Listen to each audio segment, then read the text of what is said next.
Trehtiš li srce moje od hladnoće tolike, od zloće što u srcima ljudskim vrije?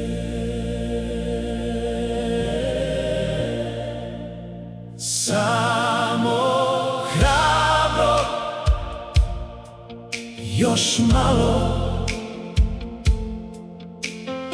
uskoro će proljeće. Ne daj da i tebe zalede hladni vjetrovi ljudskih duša.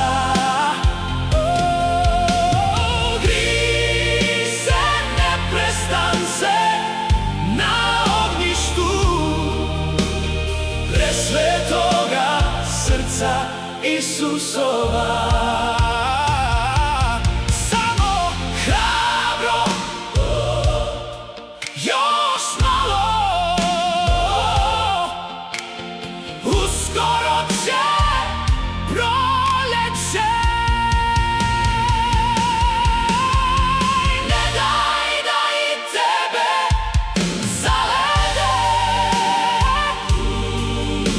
hladni vjetrovi ljudskih duša. Grij se neprestance na ognjištu